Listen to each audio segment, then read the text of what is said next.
So I will say again, welcome to Growth Rings. This is a Center for Coaching and Organization sponsored learning event. We have them about 4 to 5 times a year, and we welcome you today to a wonderful one on meeting this moment, a midsummer's pause. And this isn't going to be like Shakespeare. We aren't going to have the Midsummer Night's Dream, but we are going to have a wonderful experience with my friend and colleague, Kate. And Kate, most of you know her as an ECHO faculty member.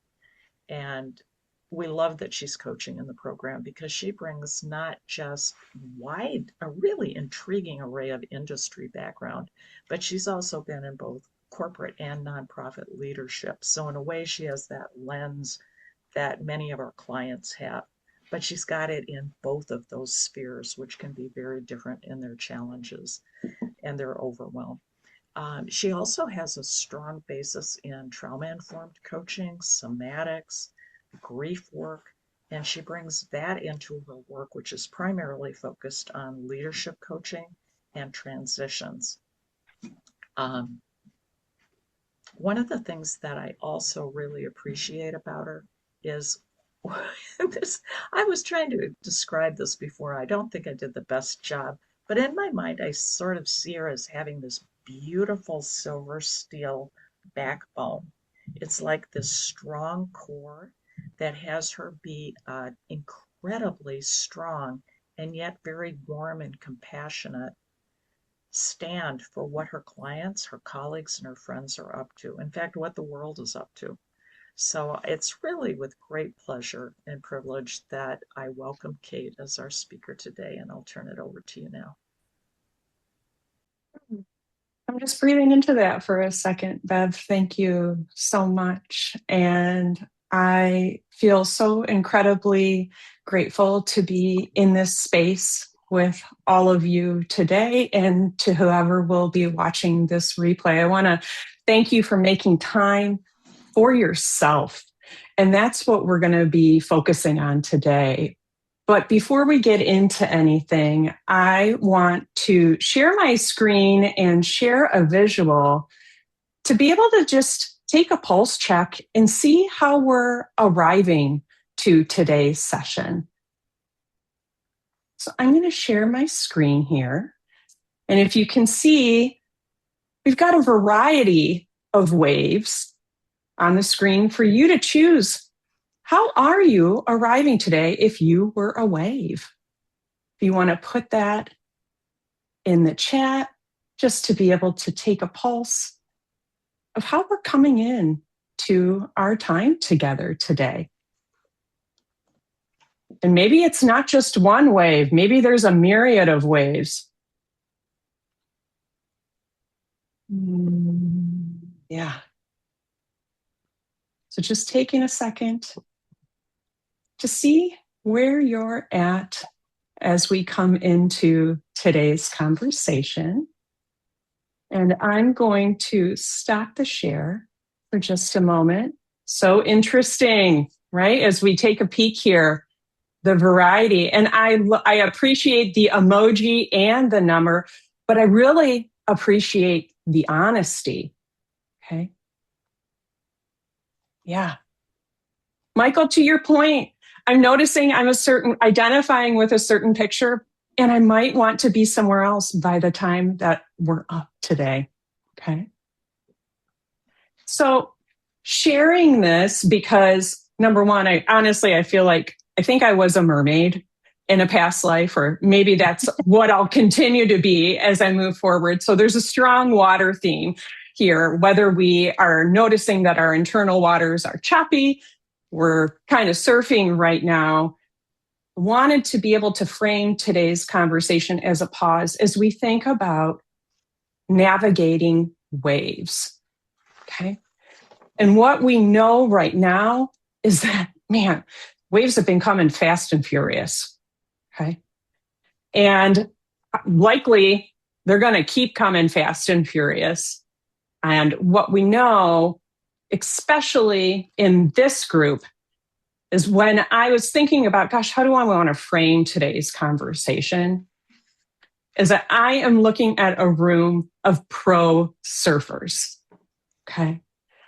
And so as I share a quote that really framed up what I'm going to be offering today, this came through loud and clear. Anyone familiar with this quote?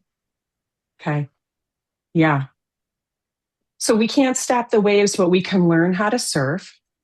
And what I know is that, like I said, everyone here has been surfing like a pro, okay? Could probably give lessons. But what we need to do sometimes is wax our board. Sometimes we need to switch out our board. And so today, I'm going to give an opportunity to do that.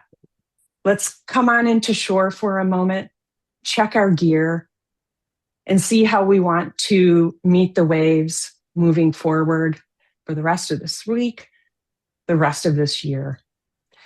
And so in doing so, I wanted to just give you all an opportunity to pause right now before we get into any content, an opportunity to just put your feet on the floor,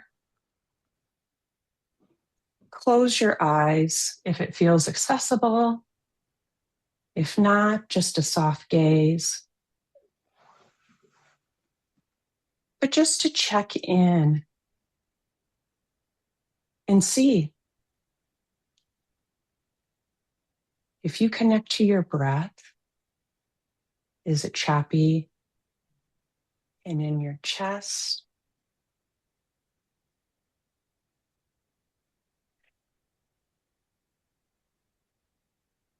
Is your breath moving like a soft wave?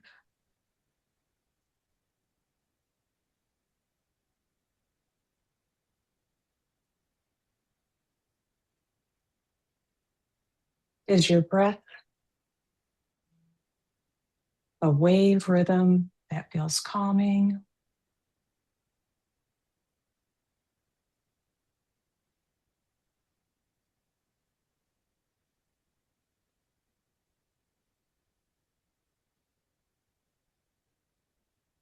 Just noticing the wave, the rhythm of your breath.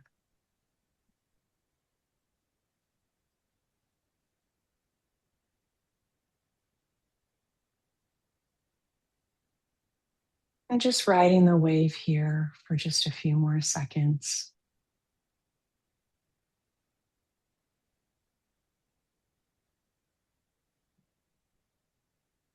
And coming back into our space.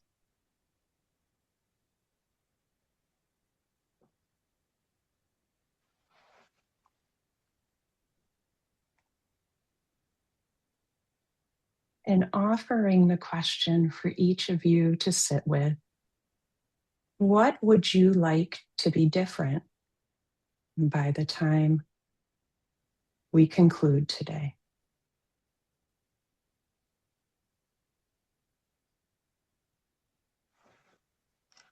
Your time is so precious. You came here for a reason. What would you like to be different?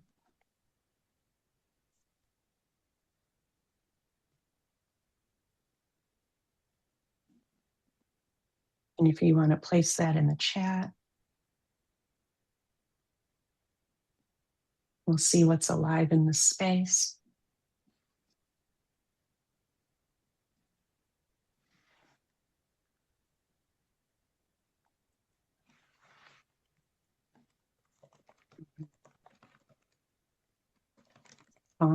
Thanks, Carla.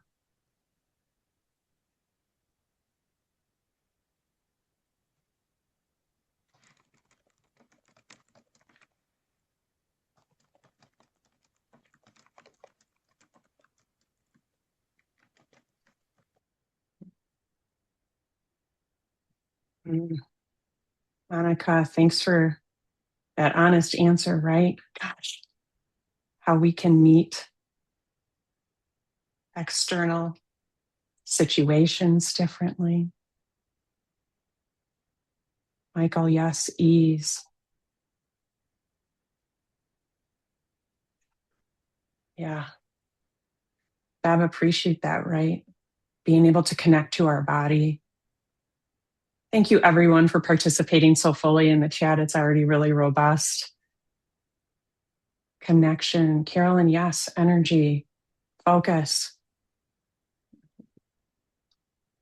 Chris, I love that. Let's connect to ourselves and to everybody else in this room.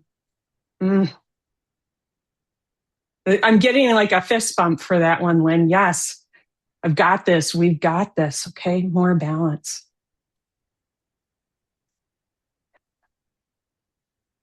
That we can ride those waves, that they don't knock us down, Catherine. Thank you. Yeah, and I'm already seeing loving the engagement in the chat and being able to double click on something that someone else has shared that feels right. Because that's really how I want to move through today's conversation, is bringing a bottom up approach to our pause today. And so we're going to look at a few key challenges that I've been hearing come up with organizations, leaders, and with clients. Okay. But then we're also going to look at some anchors and how we can meet those challenges from our nervous system, from our heart, and from our mind. And so I know that what I'm talking about today is just a snapshot and that it may not encapsulate everything everyone's been experiencing. But having an opportunity to look at these 4 key areas in micro practices that can support you. And as we do today, I've been saying the word conversation intentionally and just offering up 3 key agreements. Number 1, that we know that what is being offered here is for this shared space. So sharing with care. While we are recording, knowing that this is a conversation, so self-compassion and compassion to others share. And just being able to be as present as possible for yourself and for others. So in the spirit of water, if this is an agreement that you're agreeable to, give in a wave for us to be able to begin here. Yeah, thank you. Moving it along. Perfect. Okay. So thought about what have I been hearing? And maybe you've been hearing as well, but that these waves just are constant and they won't stop. And so I felt like it was important to talk about a key challenge being constant change and transition. I'm already seeing heads nod to this challenge, maybe that you've been experiencing personally. You hear from the leaders that you support, the organizations that you work with, or the clients that you're holding space for.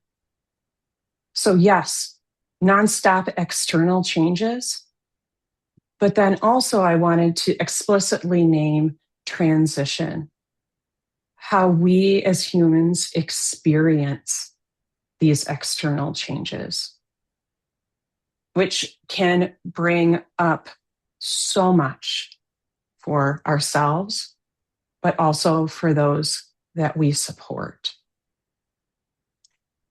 And in doing so, also recognizing that no 2 people have the same experiences in change and transition. Okay. Yeah, seeing heads nodding here for this as well. But that what we know is that change can really give us a sense that we're not safe. It's not a safe space. Okay. And we oftentimes have to support others that might be feeling like their sense of safety is rocked. And so I'm just curious, if I'm taking a pulse check here, who has found that even just having a moment to find a pause for themselves amongst constant change and transition has been challenging? Okay. Yeah. Mm-hmm. Because we're constantly riding those waves, and being able to just pause for a moment can feel like conscious practice. Okay? And what we know is that when we're able to find those moments of stillness, and we're talking moments that we can let our nervous system know, not telling you anything in this room that you haven't already heard, okay, that our nervous system can then know that we're safe, but that we're actually able to come back to our body, to come back into this present moment. And so, what I wanted to offer is yet again an opportunity to check in and to breathe into our bodies and into our bellies with intention.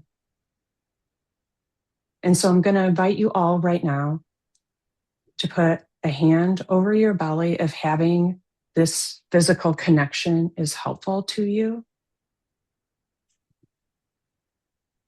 And we're just going to start to take a few rounds of breath, being intentional about letting our breath travel down into our bellies and taking full exhales. So we're just going to take a few rounds here. I'm going to put a hand over my belly and a hand over my heart. And just breathing in, intentionally sending that breath down.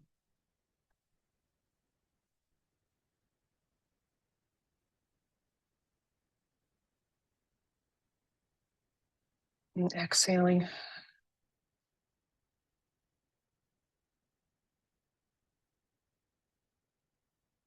Breathing in, intentionally sending it to your belly.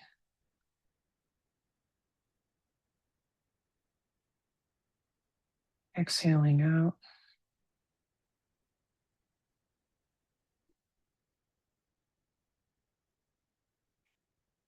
Breathing in, sending it to your belly. Intentionally exhaling out.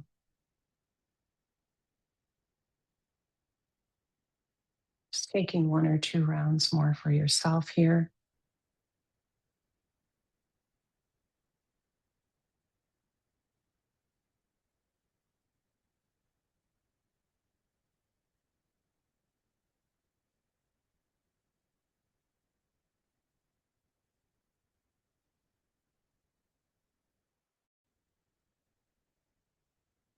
And coming back to our shared space.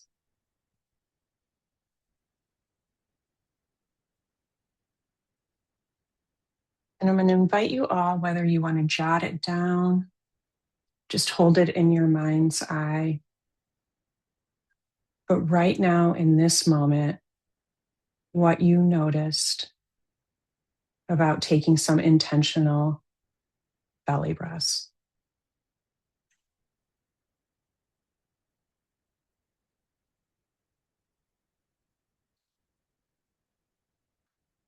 And just hold that for a moment. We're going to open it up for some conversation in just a few.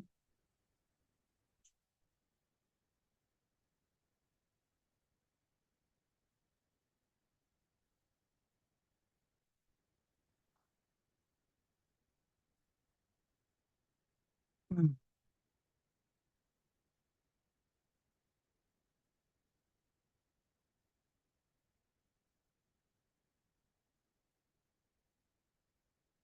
Thank you for already commenting in the chat here. There's a real somatic connection coming through for you, Bev, here. Just noticing the slowing. Yeah, a felt sense, Monica. And I wanted to not talk about something rudimentary. Obviously, in this community we're in today, we know here what pausing can do for us. And yet, experiencing pausing can be very different. Through this chat, I think that comes alive right here, that we're not just talking about these practices, really doing them, and not just supporting others in these practices, but supporting ourselves. And so that was a piece that I just wanted to, no pun intended, or maybe pun intended here, was to pause and kind of open it up if anybody wants to come off mute around, we know why you shared in the chat today what you'd like to be different. We know that pausing has power. And yet, thanks, Chris, and yet practicing it throughout the day and resetting can be a challenge. And I just wanted to open that up here for any of us of what you may notice gets in the way for yourself between the awareness and the actual practice throughout your days.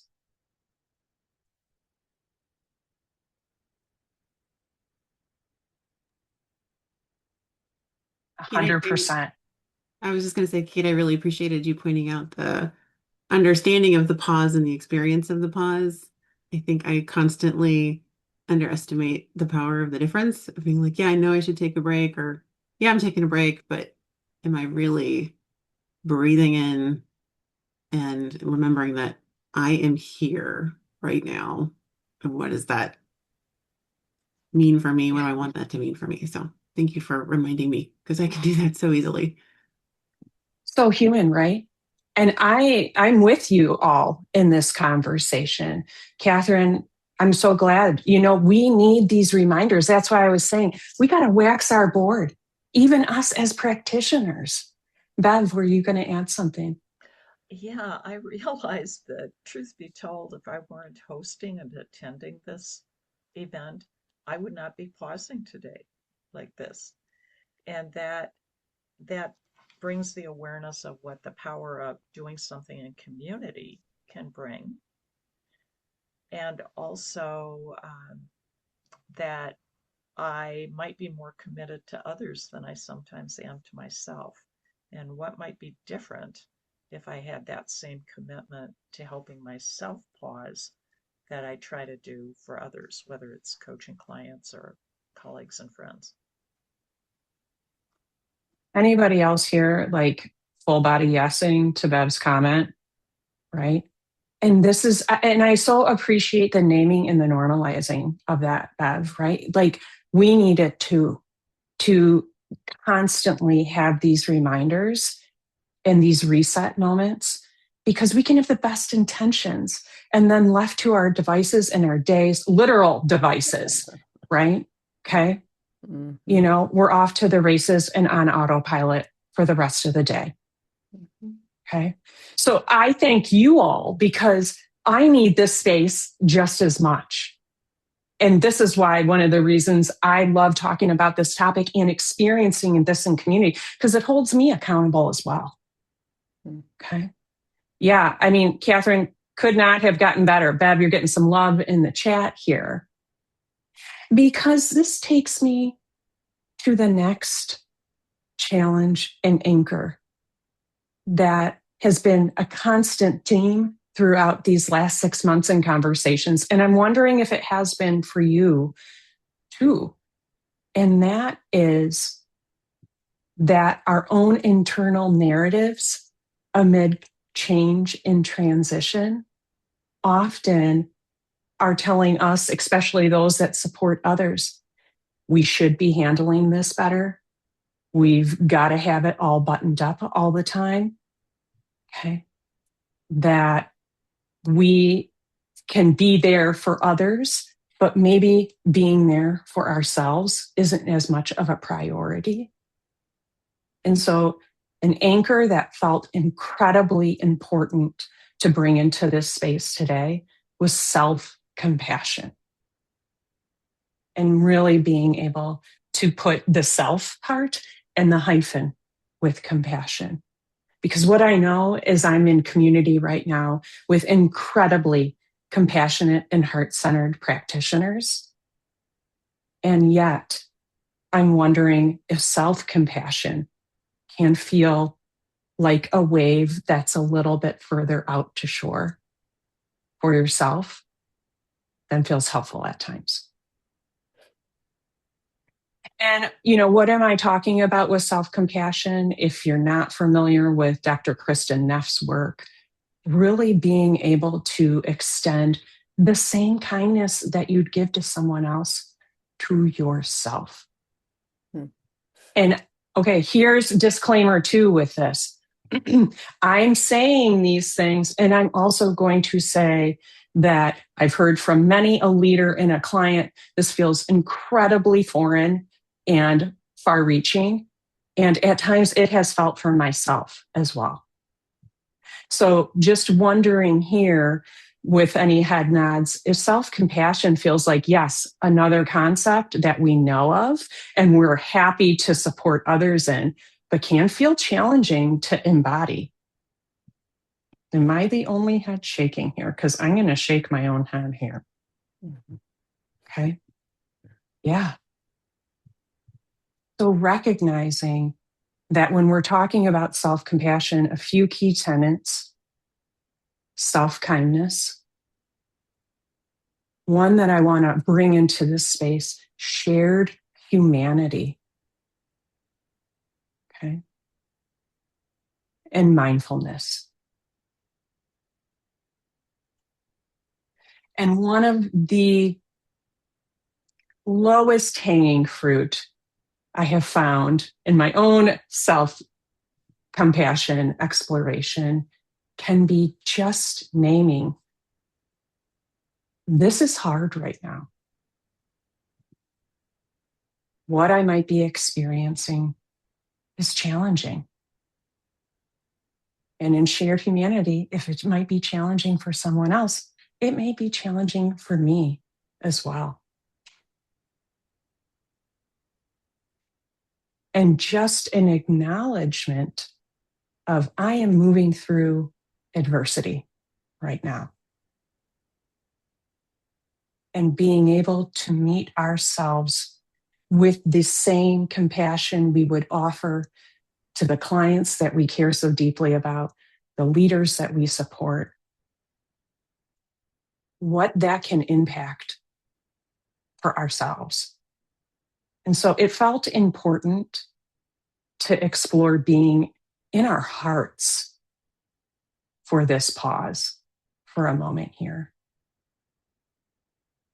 And so, to the level of comfort that feels right for you, want to invite you all to connect to something that may feel challenging right now.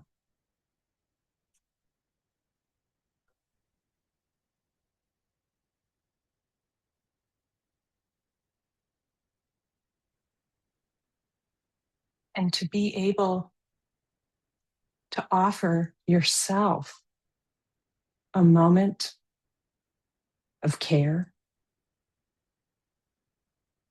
This is challenging. I'm doing the best I can.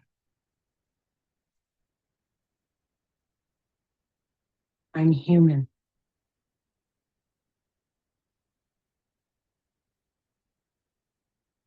And just sitting with what feels true for you for just a moment here.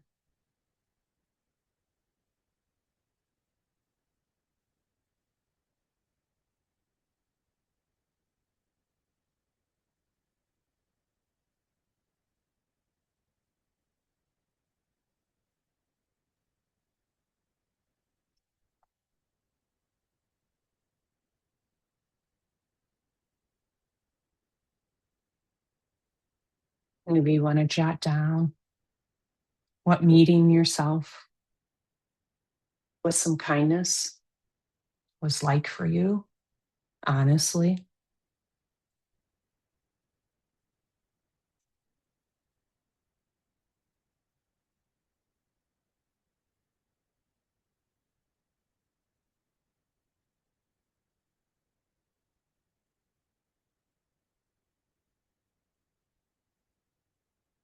Thank you, everyone. I can see pens moving, deep thoughts.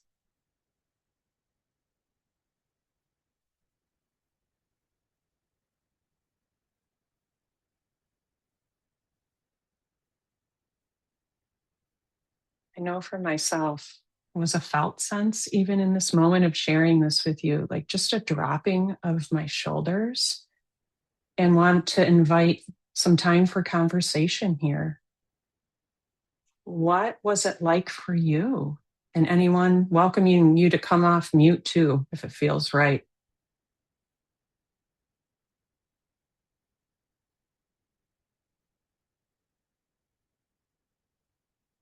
Carolyn, I so appreciate the honesty, right? Like, this feels, the word that's coming up is like resistance, a little funky. I'm going to put funky in the ether here. Okay. And then, like, needing that discomfort. Monica, yes.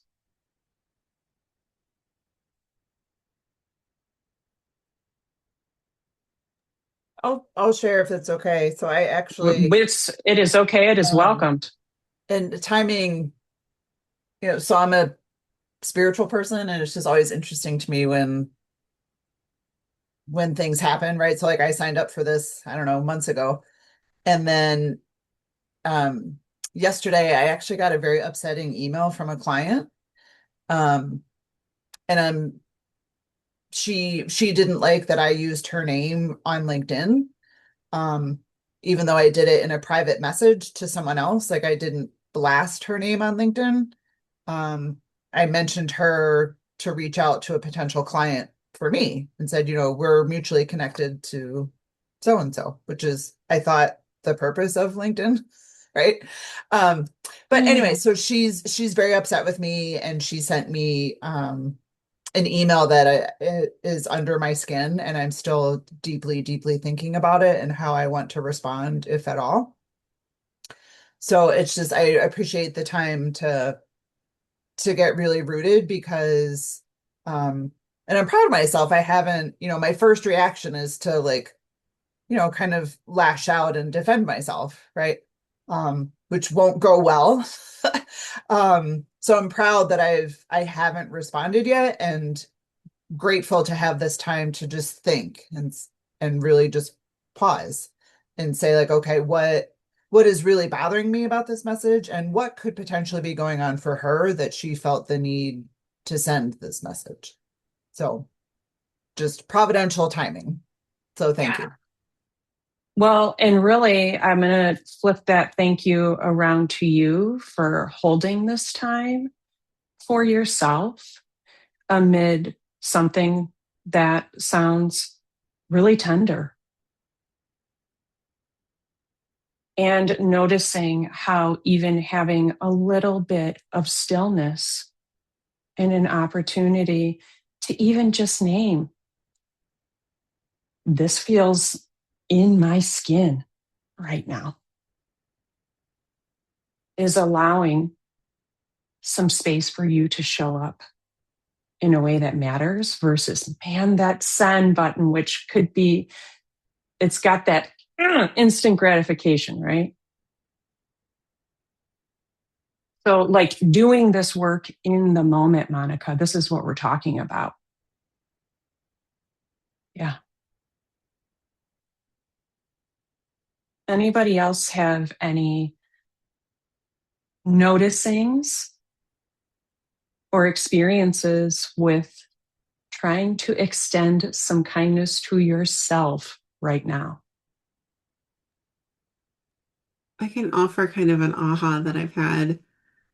I'm someone who's actually really quick to go to self-compassion, but what I'm like almost too quick, where it's like I can kind of kindly rationalize something and take the sting out of it without really sitting in what needs attention. And recognizing through this that maybe one way to catch that is like, am I really having that felt sense in my body before I can really call it self-compassion?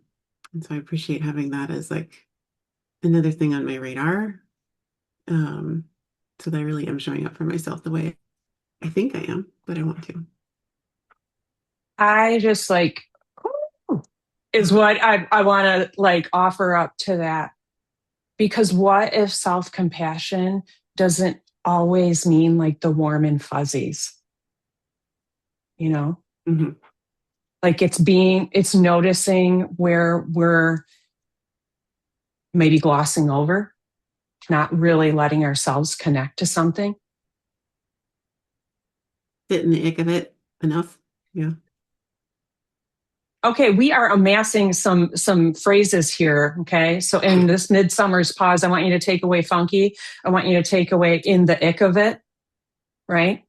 So some bonus takeaways for you. But in, truth talking here, really being in the ick of it can be compassionate to ourselves. Okay. Kate, I'll Lynn, I'm add just one more thing. Oh, I'm yes. sorry. I don't want to No, interrupt. I want you to interrupt.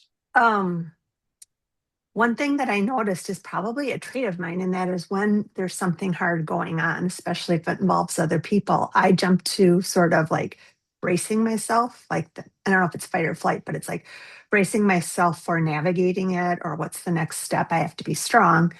And I extend that. If I pause to absorb how hard it is, I might make it feel harder for other people. So, like my kids, like if I don't show up, like we've got this, we can do this. Um, it's like cracking through a shell because I put that shell up. This is a hard thing, so I'm gonna brace, so everybody else feels like we can navigate it, if that makes sense. So I have to be able to let that crack in order to get the self compassion, and I think I do a disservice to those around me if I try too hard to make it not as painful for them, if I don't honor that it's hard for me. Michael, I'm so thankful for you coming through and just really breathing and holding what you've offered. Those, when we think about what is the benefits and the cost, even when it can be maybe a little bit of an undercurrent, and hearing bucket loads of courage and recognizing that that protective mechanism might not be protecting the ways that you really want it to.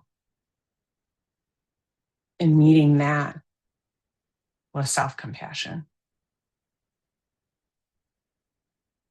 And wondering too, Lynn, seeing your comment around that bracing, like if I can just get it figured out, it won't be as bad. Right? Like if I can just make sure my families and my teams have got everything they need, we're good. That's my everyday. Just trying to have it all figured out and ready, and people look to me for answers and having all the answers. And also just my own need to want all the answers. And yeah, some of it is taking that time to be sitting in that uncertainty, and like it's somewhat of a faith thing, like everything will be okay. And going back to my original thing, like I can do this, kind of that everything. I think it really is like everything will be okay, even as those waves come. Everything is still going to be okay. But you're right. I mean, just with the amount of transitions, like for me personally and my family at work right now, there's a lot of those waves coming through. So kind of being okay with just not knowing and not having all the answers, and giving compassion to myself when I sit in that space. Yeah. I mean, Lynn, there's so much here. Everyone, I feel like we could really dive into this, even deeper, like just this component of not having it all figured out feels hard. And I'm human that sometimes I want to be able to control it and that I just want the answers. And that I'm saying everything is okay and I'm okay, but maybe it's okay to not be that okay right now. And so what we're not talking about here is like flipping a switch. We all know that. But really from our heart space, just a moment to meet ourselves with some tenderness. So I appreciate and really hold all of the shares that have been offered here, because I think even in this small community, there's this shared humanity and shared experience that affirms why I felt like we needed to not just talk about pausing and what to do next. Like there was this missing component of our heart center here. Okay. So I just want to reiterate, not for today's conversation, but if you feel like pursuing further, Dr. Neff's website is so chock full of freebies. It's crazy. Okay. And she's also got a membership community, does a lot of around this, so there's other ways to continue this exploration. If this topic feels resonant for you, just know that that's available. Okay. And for the sake of today's conversation, why I wanted to make sure that when we're traveling from our nervous system to our heart, now we can actually talk about our minds, okay, and the thoughts we may be having and the mental component of pausing. Because the third challenge, I have been taking in information from nonstop, I feel like, is that there is not a leader, a client, or an organization I have talked to that has not told me they are doing more with less and less and less as of late. Okay. And I think we could blow this chat up with what that means for you in your work today, in being with clients today. But it is incredibly comprehensive and complex. And so I just wanted to name this challenge of the more and more with the less and less. Okay. So bringing that into this space, I wanted to offer an anchor of reprioritization. Because what I don't want to do is come into this sugarcoating anything and knowing the realities of work and life. But how, when we are online and we can meet ourselves with compassion, we may have more capabilities to choose where we put our energy next. And I'm talking about those bite-sized micro moments versus scattershotting just on autopilot all day. Okay. Because just taking a quick pulse check, who here has maybe said yes to something that had they had a moment to really sit with it, would have responded otherwise? Okay. Okay, Bev. Yeah. Let's give it a this. Let's give it a this. Okay. Yeah. Or who has maybe not responded to something that really did need attention because of being caught in a swirl? Okay. We got some of this. So this is another takeaway here just for the rest of your week. But in all seriousness, right? This is happening on the regular. And what I wish I had was a magic wand. But for today's conversation, just being able to offer the question, when you're thinking about what you want to put your energy towards next, because you're all going to hop off this call and get right back in it in some way, shape, or form. Is a question of, is this urgent or does it just feel urgent?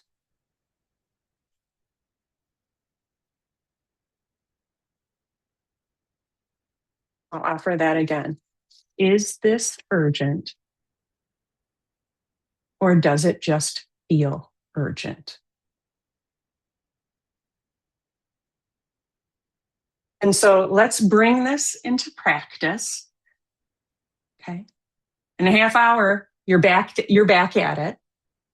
Maybe thinking of something for the rest of your day or this week that's really weighing on you. And bringing that question into your consciousness. Is this urgent or does it just feel urgent? And it may be.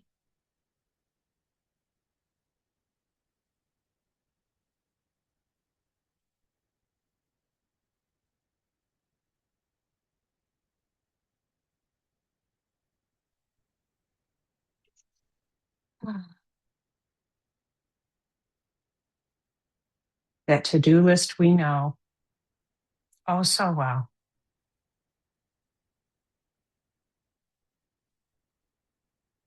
Is it urgent or does it just feel urgent?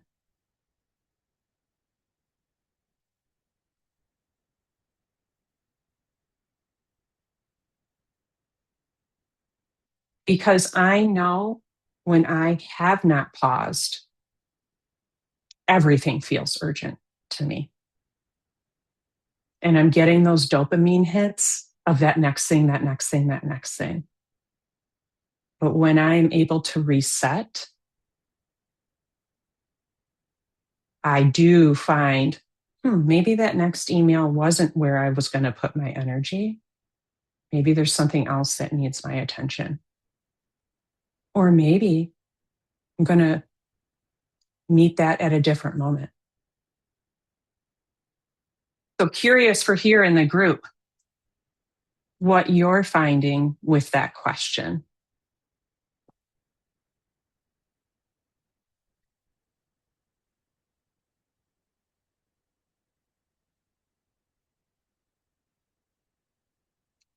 Is it urgent? Does it just feel urgent? Kate, one of the things I feel about it is when you ask that question, it actually reminds me that I don't have a concrete working definition of urgent. Mm-hmm. And so that makes everything feel urgent as opposed to nothing feeling urgent. And is urgent something that needs to be done in the next hour, the next 4 hours, the next 24 hours, or what? And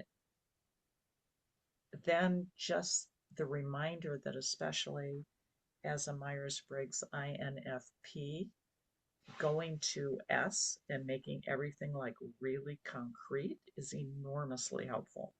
So that question just sort of grounded me back into what is really so, and pausing to kind of tease it out. I mean, Bev, that's the best I got for a mic drop emoji. That was a pretty damn good one. Right? But to your point, how do we know what urgent is? Like, what really makes something urgent?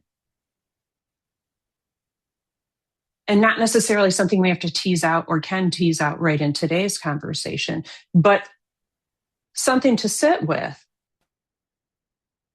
Anybody else? What's coming up for you when we think about this third anchor? I think what's also coming up for me is, oh, sorry, did I jump in front of somebody? No, you didn't. Oh, Kristen was waving goodbye. Sorry about that. What's also coming up for me is who gets to define the urgency. So going back to Bev's definition of what's the definition of urgent, is it my urgency or is it somebody else? Mm-hmm. And so working in the field that I work in of human resources, it's oftentimes a leader or someone else coming with their urgent or emergency problem. And so it might not be my urgency. And so should I drop everything to tend to it or not? So that who gets to define my urgent is probably what's coming up for me. I have no choice. It has to be done again when we're talking about this, right? Okay. What does it even mean? Whose definition am I working from? Yeah. Because what do you, and I'm saying you to the collective, what do you think that would shift for you if you had more clarity of these questions? Well,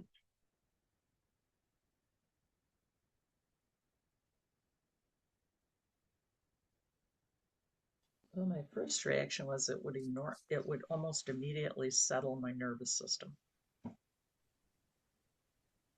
because it gives me something I can actually grasp. I may not agree with it, but at least it's graspable. Don't have a better word. Yeah. And I'm hearing too from you, Bev, this again, this like felt sense, this somatic indicator. This is true for me. Like another piece that allows you to check in. So, okay, yeah, seeing your head nod with that. Yeah, Michael, that's why I was talking about reprioritizing. Okay, might not be realistic that we can just take everything off the list, but how are we going to meet the list? Yes, Sheila. I can just share what happens to me.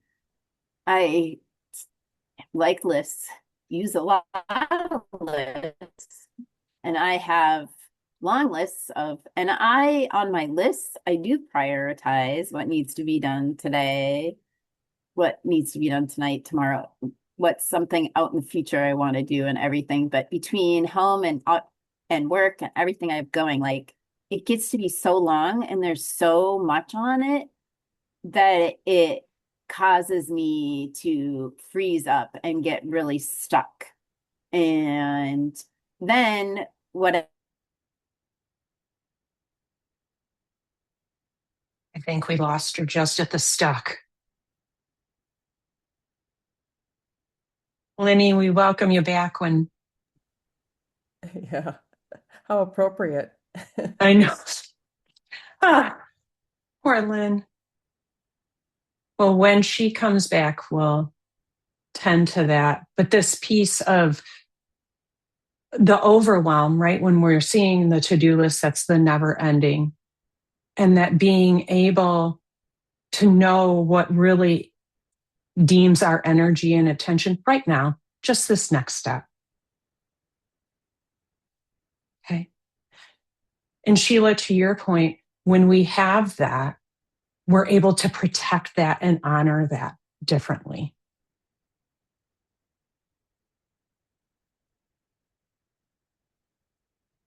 Yeah, so thank you everyone for your own personal experiences as we're learning in community here.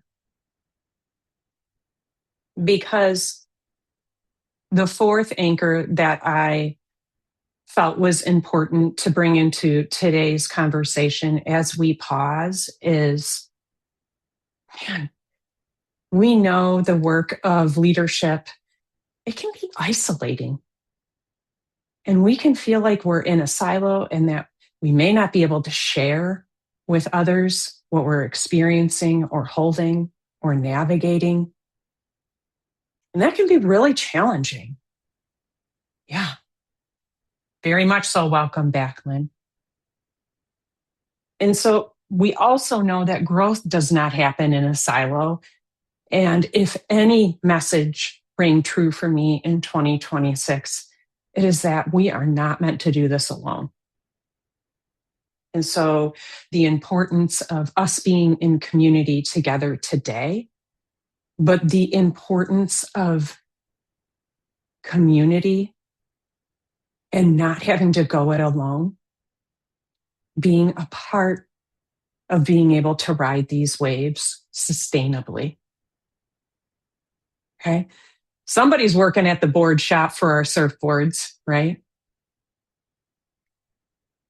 And so with this, I just wanted to invite you all to give me a thumbs up or use an emoji if you feel like you're the person that holds it all for everyone, and that you may not feel like you always have the same support system to hold you. Yeah, thanks, Monica. Michael, I see you. Yeah. Sheila, we're talking about this for a reason. Yeah, Lynn, thank you. Holding that emoji high, Amber. Yes. Catherine, it has not been used yet, but like also appreciating your share and that emoji specifically. Okay.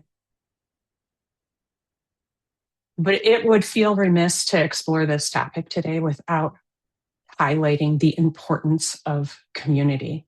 And that's why I'm so grateful that this is a community conversation today, and that this highlights the importance of supporting ourselves and being sustainable in this work being done by linking arms. Okay.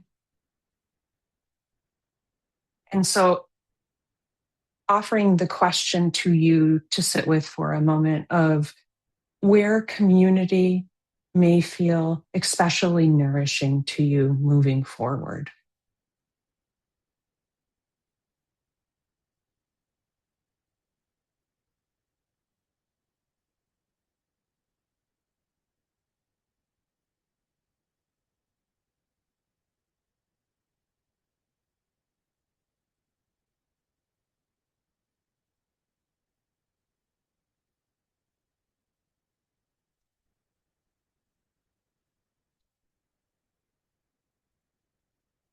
This was, in my own truth share, this was a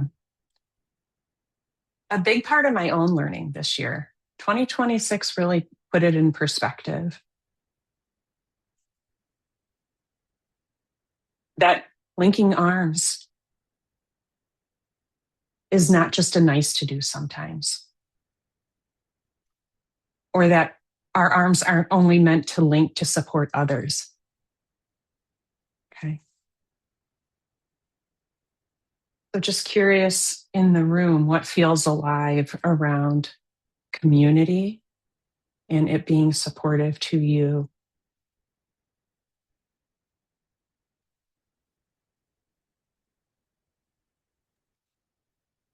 Kate, you mentioned pausing and this question around community.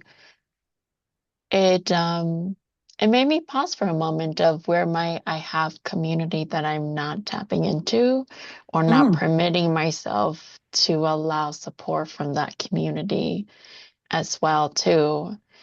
Because I know I have community. People have shown up for me before, and what might be blocking my own sort of like action of accessing the communities that are very abundant to me as well. So it made me pause to think about that. And I'm just pausing and absorbing what you've offered, Carolyn. Thank you for that. Right? So almost this deeper layer of yes, number one, where is it? Where might I need it? But how can I receive in those spaces? Not just be anchors for others. What's that asking?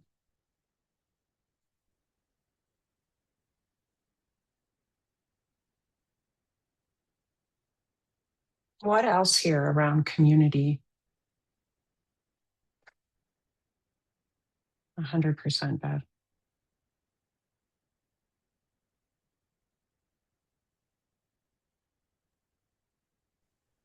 I was just thinking about like, what is my definition of community? What is my definition of what support means to me? And sometimes like I'll have a certain idea of what I think that should be, or it only looks like XYZ, and then, discount other ways or other things that people do for me or whatever. And, I'm thinking, oh, but it's like not exactly what, the type of support that I was looking for. Or, I wanted to have a deep conversation. This is just like one example. But I have a friend who will help me out with things at my home, which is super, super valuable, right? Bev shaking her head, she knows, yeah. And so I have to, I think it would be really helpful for me to kind of broaden my definition of community and broaden my definition of what is support, because if I do that, I actually have a lot more support and community than maybe what I'm kind of giving. Like instead of just being so negative, like it could be a lot more positive if I open up my definitions. There's a lot more possibilities if I open up my definition. Thanks for coming through with that, Lynn, because it's almost like, gosh, if Bev, if we did a 2.0 around this, right? It's like the what kind of gets in the way. Okay. What are those things that stop us? We have the awareness now. There's some anchors that we can call on. But what does it really look like or ask of us to live into them?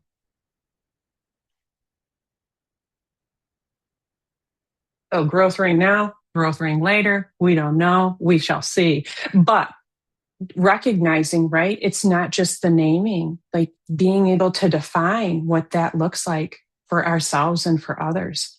Just like we would encourage those that we support. Carolyn, thank you.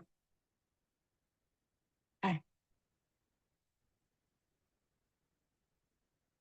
And I know that we are during precious lunch hours or having to scoot to the next thing. I was going to offer a breakout, Bev, but I think we're just going to keep it as is. And I want to be able to give you all, there are some questions in the chat here because we've covered a few things. Okay, number one, what we experience when we pause,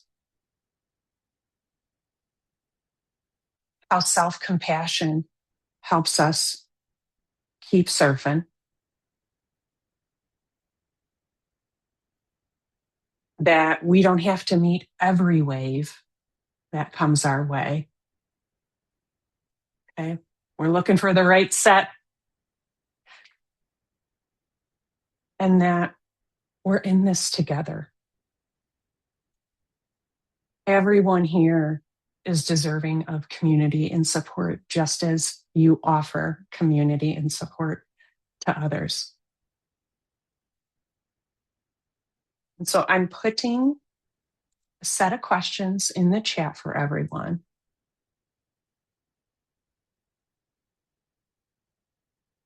To be able to glean what you want to take away and take forward. So inviting you all to notice what anchor is really getting your attention. You're noticing a lot of energy around that would feel nurturing as you move forward. What does, as we've discussed, okay, great, we have the awareness. What would that look like in a practice? Kate, would you just type the anchors in the chat also? Absolutely. Just as a visual reminder. Thanks. I'm going to do you one better. Just one moment. Uh-oh. Okay. All right. And I am sharing my screen here. Okay. These are our 4 anchors. Thank you. You got it. What feels most alive for you? What might it look like in a micro practice?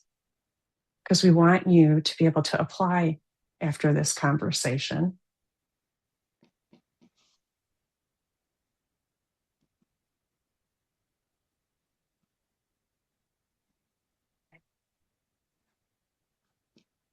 Not just the doing, but what's the belief? We've peeled back the onion throughout today's conversation. What's a belief that anchors this practice for you?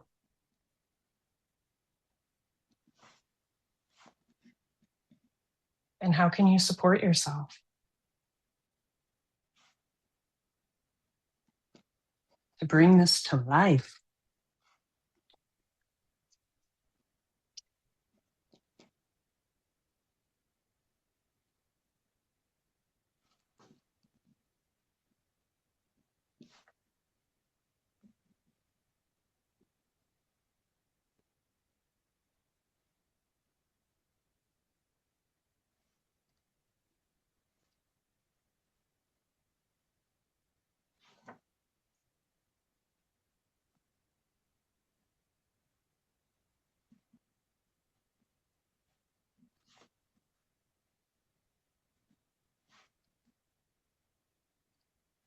And we've got time for a few shares we can just see where we're landing on today. Thank you, Mary. It was lovely to see you. I appreciate it. Okay.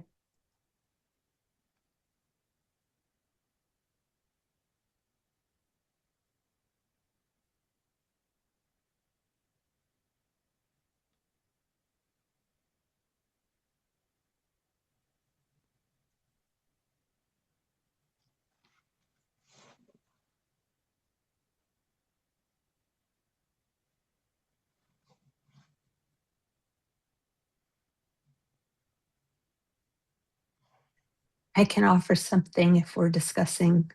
We are real time. absolutely, we are real, we're as real time can get here.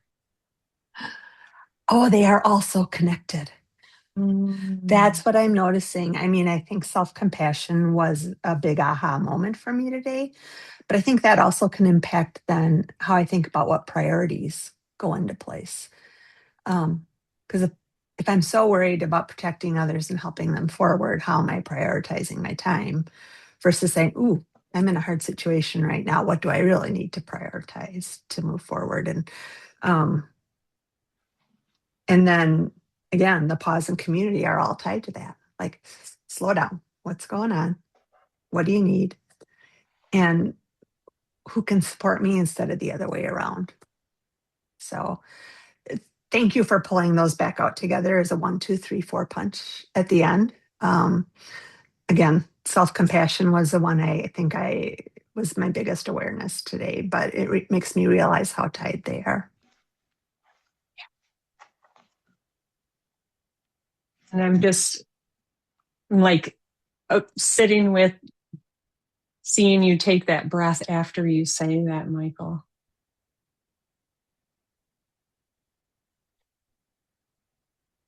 And I'm reflecting back on your original comment of less stress and sense of scarcity, more ease, embracing of time, space, and abundance so you can exhale.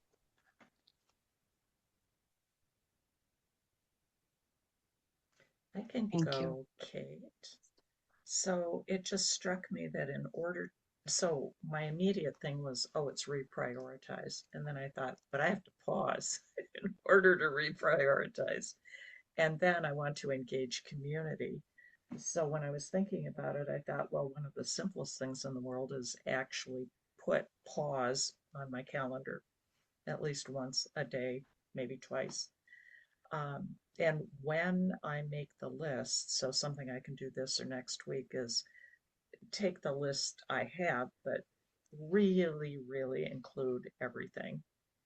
And then ask my question, what of these actually requires me to do it? And what can someone else do? And look at where and how I might engage community. Oh, Bev, there is a term I use sometimes with clients, and that is a chair spin moment. And that sounds significant, in the fact that whole different lens of looking at the list. Mm-hmm. And then I was captured by your magic wand. And of course, a lot of you know I'm a crazy cat lady, but you might actually not know that Kate is also a crazy cat lady.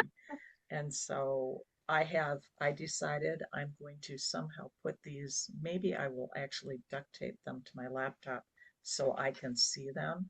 But I have two magic wands. I have this little magic wand, and the I love tail it. is and then I I love have it. this magic wand. And Right? so if they're here, cats are magic. And I think this will kind of remind me. I'll be going, why did I tape these to the computer? Oh, that's right. Pause. PAWS even just occurred to Stop me. it. Stop it. So Don't stop it at the same time, Bev. Stop it and I'm don't stopping stop it. it. I'm muting myself. Visual cues. Visual cues for the win. Okay. What else is here?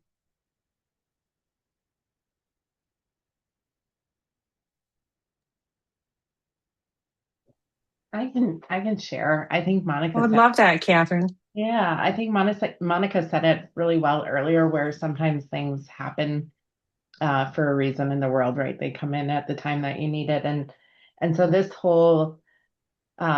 is a great pause and a reminder for me of how much I do actually have to dig into self-compassion and really work on that for myself. So back in just the truth telling here, a little bit of just the transition I'm going through is in April, I unexpectedly lost my job. And as my family's primary financial provider, of course, that's a very stressful situation to be in. And it was an incredibly um, lots of blows to it, right? That I'm working through. And so that self-compassion, Absolutely. that pause, everything. I think like if I didn't unclench my jaw in this session today, I would be having tears. And if anyone was in cohort 6 with me, so Casey is not on the call, she knows how easily, Bev might remember how easily tears come to me. But so this was just a perfect time and space to remind me about the self-compassion, coming back to a community too, that in that sense of urgency that you get when you're in the daily grind of work, you lose track of your community around. And I think my event has just humbled me so tremendously in the last few months of just how much my community that has been a little bit dormant because I haven't tended to it has just kind of circled around me. So just lots of things. So big thank you, Kate, for holding space for all of us and everyone on the call too. I think it's been such an awesome group to have this space and conversation today. I can't thank you enough, Catherine, for making time for yourself and for trusting this space to be honest and let us meet you where you're at.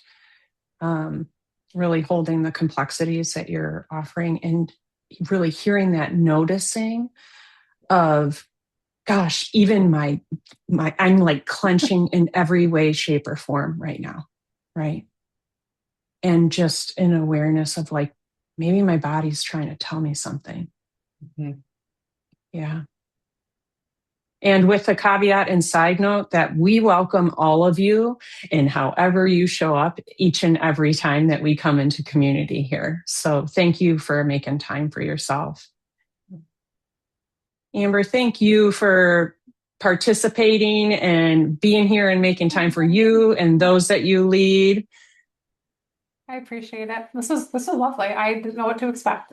This was really great. Well, I am so glad that you came in blind and we're just open to the experience. Yeah. Thank you. We are getting right up there to the top of time. This is incredible. We are.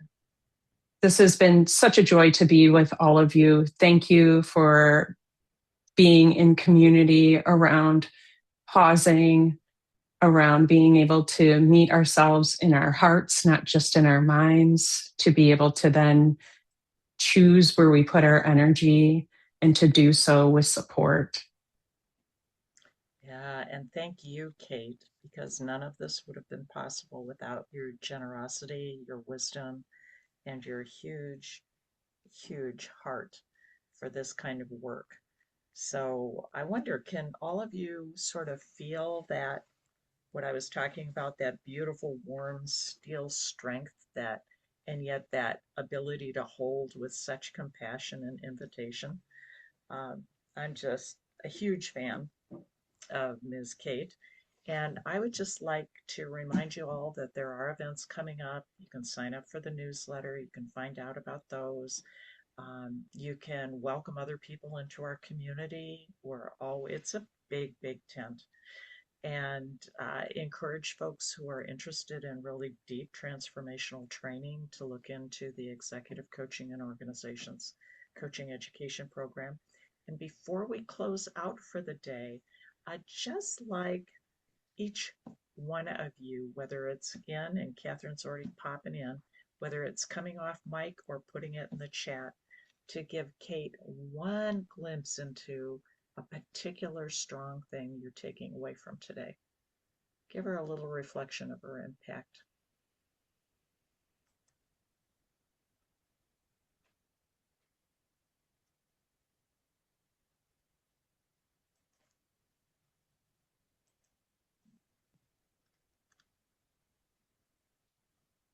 Oh, and you saw Michael's, you embody what I want to feel with a pause. Yeah. Amber, is there any one last thing you'd like to pop off mute and share? No, I really just didn't realize how much I needed the pause that this meeting gave me today, right? Which, of course, I could have said, yeah, I always probably need a pause and slow down a little bit. Maybe more breaks than pause, even, right? Yeah. But I really appreciate that. And I think that that just, again, was very apparent that that's probably the one thing I'm still resonating with the most. I mean, of course, the other ones can resonate at some aspects with those as well, but pause is really important. I feel like I'm always running a million miles an hour at home, at work, Yeah. with Yes, friends, everywhere. with family, you know, everything. Totally. Fit it all in my 24 hours each day. Yeah, Sometimes where's that pause space feels, just for you? yeah, unattainable, but it is Yeah. attainable. You just have to be It intentional, right? is. It is. We hope you'll join us in September. I think you'll Yeah, I'd enjoy love it. to. And I'm seeing Catherine saying the reminder that pausing needs to be an intentional practice until it becomes a habit. For sure, for sure. So Kate, thank you again. Thank you everyone, both those who needed to leave to get back to work at 12:30 and those who stayed and those watching on the recording. And we'll see you at a future Growth Rings. Goodbye.